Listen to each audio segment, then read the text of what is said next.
still got paid, but 9 people get to come for free. Yeah. You get what I'm saying? So like, I'm very creative when it comes to the finances.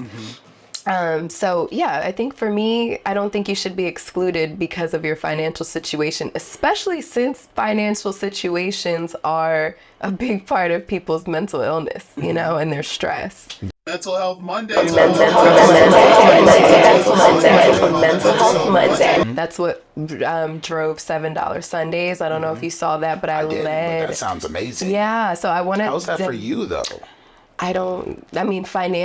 For me, it's great. Okay. Financially, it doesn't do anything for me, of course, but that's okay for me because I'm okay financially. You know, I'm not filled. Exactly. And yes, this is my job. Obviously, I do this for money, but like I'm okay on the money side. So I'm not greedy. I'm not a greedy person when it comes to money. My goal is to be well enough to be able to take care of myself, take care of my kids, take a couple trips, go on a couple shopping sprees, you know, and not stress about money. But I'm like, if I'm not a billionaire, that's okay. You know, I really want to, of course, be able to take care of myself, but like, I want to make sure that you have what you need and that you're not out here just struggling.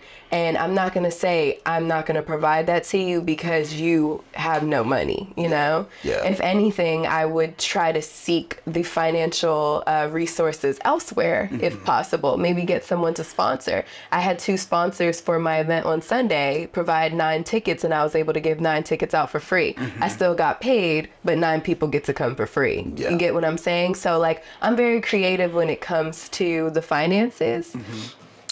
So yeah, I think for me, I don't think you should be excluded because of your financial situation, especially since financial situations are a big part of people's mental illness, you know, and their stress. Yeah.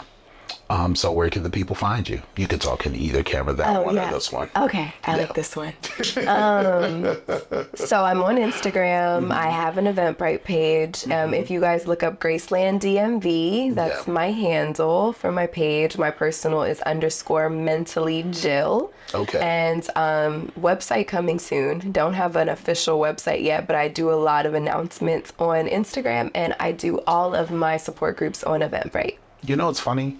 Someone was like, hey, do you have a website? I had a website and I got rid of it. And they're like, why'd you get rid of your website? I said, the website was just to push the merch when people wanted to feel like they're a part of what we've done.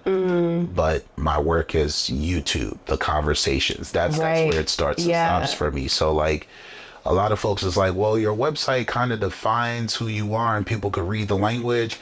And it's like, I have so many videos that'll tell you who I am. Yeah.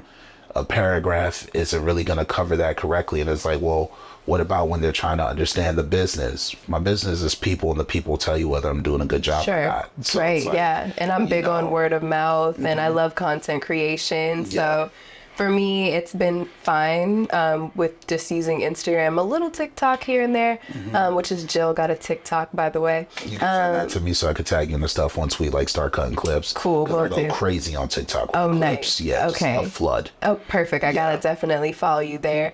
But yeah, same for me. Honestly, the only reason why I want the website is to just make everything look more official. But what will be on it, probably just a little information about me, what I do, and where you can find me, which is in Lanham, by the way. Yeah, that's where my family's at. Nice. Yeah, same fam I told you about. Okay, sweet. Okay, so what's one piece of advice you would have told yourself before getting into therapy as a therapist? Become a therapist. No, I'm kidding. One piece of advice that I would have told myself. I know that's a curveball right It's there. a hard question only because I feel like I've learned so much over the years. Give me a topic maybe. But in general, just follow your heart and your gut. Like really do what you think is the right thing for you to do. And if it doesn't feel right, it probably isn't. Okay. All right, cool. Well, I really appreciate you pulling up and making time for this. Thank you. Thank you for having me. This was so fun.